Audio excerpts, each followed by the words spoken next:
morning. You don't really need my part. We've already had the best part. Let's pray. Dear Jesus, I am so thankful that you have been with everyone here throughout this last year. Some people here have had some really rough times this year. You have never left their side. I pray that you will continue to be with them and walk with them and show them and help us to show them how much we love them. Thank you for this beautiful day that you have given us. May our hearts be filled with your love. Amen. So I'm going to keep this short. Don't panic. Adventuring with God is awesome. You have surprises. Sometimes they're good surprises, some not so much. I want to share with you really quickly 4 short stories and things that I have learned through those stories. The first one happened about a year ago. I was coming back from my daughter's house in Fayetteville, and I saw this homeless man standing in front of the Sunoco station. He was dressed in fatigues. He was about my age, and he had bags surrounding him, and he had a sign that he needed food. So I stopped, and I said, why don't you come into the Sunoco station, and I'll buy you food. And I told him up to this amount. And he said, okay, well, can I put my bags back here where my bike is? And I said, sure. So when I looked close, I hadn't seen it at first, back behind the bushes, he had a bike. And he took his bags back and put them next to his bike, except for one. One bag he carried with him. It looked sort of like a duffel bag. And I thought, oh, that must have his most important papers in it. So we went into the Sunoco station, and he said some things and was muttering some things under his breath, which made me think he probably had a mental illness, which we have a lot of mentally ill people out on the street.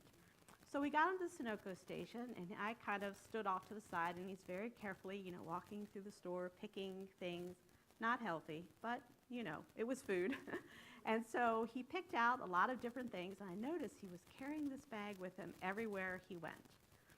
So he got up to the counter, and he was adding in his head, and he said, I've spent the amount of money that you said I could spend, but I'm wondering if I can buy food for my cat. And then it struck me, there's a cat in that duffel bag. That's why he's carrying that bag so very, very carefully. Never heard a sound from the cat. I guess he was used to being in there. Maybe he was sound asleep. And I said, of course you can get cat food. So he went back and got cat food, and then we talked a little bit afterwards. And I said, so do you have a place to live? Because it was getting cold, And he said, well, I'm fine. He said, I have a tent. I said, and how are you staying warm at night? He said, oh, I have a kerosene stove. I said, do you have fuel? Yeah, I have fuel. He said, I'm okay.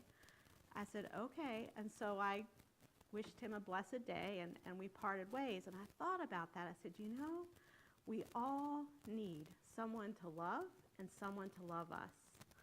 Even if it's an animal, actually especially an animal, because, they're able to love you unconditionally. Some of us, not so much. But animals are really good at that. And that's one of the things that he taught me. The second story is about a chicken coop. Well, many years ago, I would go down this road in Waynesboro a lot, and I noticed that sitting up on the hill was this old building. It was kind of beat up. It had shingles on it. It was pretty run down, maybe about 12 by 14 feet. And I thought, oh, it's a chicken coop, I bet. Because when I was growing up, we always had a chicken coop, and it reminded me of that. And so that, to me, was the chicken coop. And as I went by one day, I noticed that there was wood stacked outside, and I said, oh, well, it must be somebody's shed. They must store, maybe that's where they store their wood. Well, about a week later, I went by, and I noticed this elderly gentleman sitting outside on a piece of wood next to the wood, and I said, somebody lives in the chicken coop. I couldn't believe it. Well, a couple weeks later, Paulette gave us an assignment. Do you know anybody in this community that could use some help? I immediately thought of the man in the chicken coop. I still thought of it as a chicken coop. So with some trepidation, a little fear, I pulled up into his driveway one day when I saw him sitting out there, and I introduced myself and explained why I was there, and he said, oh, I'm fine, I don't need any help. Well, I got to talking to him, and I think he was around 85, and he said, you know what really bothers me is that I cannot work anymore. He said, I worked my entire life, and he said, but I have rheumatism now, and I just can't work anymore. So we got to talking a little more, and he said, would you like to see inside my house? And I said, yeah, I was really curious what was in that chicken coop. So I went in, and taking up about a third to a half of the side was his bed. And then on the other side, he had a wood stove, and that's how he heated his house, and that's also how he cooked. I think he had electricity, but he did not have running water. And I said, where do you get your water? And he said, oh, down at the pump at Tomstown. You know, if you guys know the pump in Tomstown. He said, they have really good water there. And so I'm sure there was an outhouse somewhere, but I didn't ask about that. He said, I'm fine. He said, I have one knife, one fork, and one spoon. I have a towel. I have some clothes and some food. He said, I'm really fine. Well, by this time, I really wanted to help this guy. So I used all my powers of persuasion. I said, really, you know, we have food that we just need to get rid of. You'd be doing us a favor if you took some food. So he did finally accept, you know, some food, and I asked him a couple other questions, like, what kind of cookies do you like, and added a couple extra things in with it. So I don't know whatever happened to him, but I learned from him that I need to be content with what I have. Amen. One fork, one knife, one spoon. He had a very small house, but he was perfectly content with what he had. And I'll never forget him. Well, the third story is about a man I met. I can't tell you how I met him, but I met him, and I had continuing contact with him over time. And eventually, he told me this story of how he had been homeless at one point in his life. He had been homeless for 2 years. And we got to talking, and I said, well, it gets pretty cold in Hagerstown in the winter. You know, where did you stay? Did you stay in a shelter? And he said, no. He said, those shelters are really bad. He said, I had a tent, and I lived in the park. And I said, oh. I said, well, how did you stay warm? And he said, you know, people would stop by. People would give us blankets, and people would give us sleeping bags. And that's how I stayed warm. I said, well, very gently asked him how he ended up on the street. And he said, I lost my job. And I thought, you know, how many people in this world, if you lose your job within months, could be homeless? It's not really that hard to do. And so I said, well, how did you get back on your feet? And he said, well, I found a job. He said, and it was 3 blocks from where I lived, because he didn't have a car, of course. He said, so I could walk to work. And he said, I saved up my money, I went to my job, and eventually I was able to get back on my feet. You know, and God impressed me during that conversation that I needed to treat him with the utmost respect and make sure that I didn't say anything to him that would make him think that I was judging him, because I wasn't. That could be me.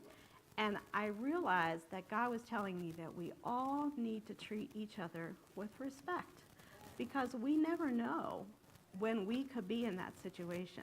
You know, without family, without friends, without a job, we are so blessed. And it is up to us to treat others with that same respect.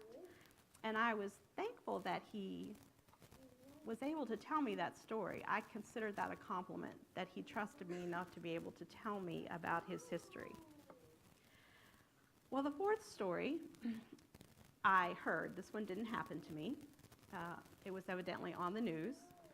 I saw it on the internet. This gentleman went to an ATM. And when he got there, of course, he went to take money out. He saw that there was $500 there that someone had forgot. So he immediately picked up the money and went in the bank and said, hey, somebody left $500. Well, the bank didn't know what to say to him, because that had never happened before. I guess if it had happened before, the money never made it into the bank. And so he said, you need to find out who was here before me, because they didn't really know what to do, because it never happened to them before. He said, you have ways to try to find out who this money belongs to. So they said, okay, we'll work on it. So he gave them his phone number, and he left, and he got a phone call the next day. It was a 3-way phone call between him and the lady who had forgotten the money. I think she was 92, if I remember right, and the employee at the bank. And she said, oh, thank you so much. She said, my rent is $480 a month. And that was my rent money. She said, and after talking to him for a while, after talking to her, he realized that she really didn't have much. She said, but I want you to have the other $20 as a reward. And he said, absolutely not. I am not taking your money. He said, I'm just glad that you got it back. And so they exchanged names and phone numbers. And after he hung up, he talked to the bank employee and he said, look, I want you to transfer $200 from my account into this lady's account because it's obvious that she doesn't have much. And so the bank, they said, okay, they would do that. And then meanwhile, the bank employees start talking to each other, and they said, this is just that it so impressed them what this man did that they said, we want to help too. And so by the time it was all said and done, there was $500 that got transferred into her account because the bank employees wanted to help. Well, he called her one day and he said, what are you doing for Thanksgiving? And she said, oh, I'll just be here. She didn't have any family left and no friends, evidently, that could, spend Thanksgiving with. And she said, I'll be fine. He said, oh no, you're spending Thanksgiving at our house with my family. And so they went and got her, and she spent Thanksgiving at their house. And this story sort of went viral, as they say, and lots of people read about it, and they kept saying to him, I can't believe you gave the money back, and I can't believe, and he said, well, what is the problem? Of course I gave the money back. There's not even a question in my mind. He said, I'm shocked that so many people would even consider taking somebody else's money. But what I learned from that is that one act of honesty and kindness and compassion had a ripple effect, and so many people were touched by that story. And you know what happens when someone commits an act of kindness to you?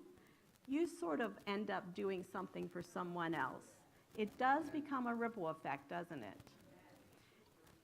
And this food, I'm hoping and praying, will have a ripple effect, that the people in this community will see God in us and realize who he really is, what his character is like, that he is strong and loving and kind and compassionate. Isaiah 43:4 says that you are precious in my sight. That is what God thinks of you. And if you don't know him, I would suggest you find him today. Ask him into your heart. He's knocking very gently. He wants to be a part of your life. The adventure will never end.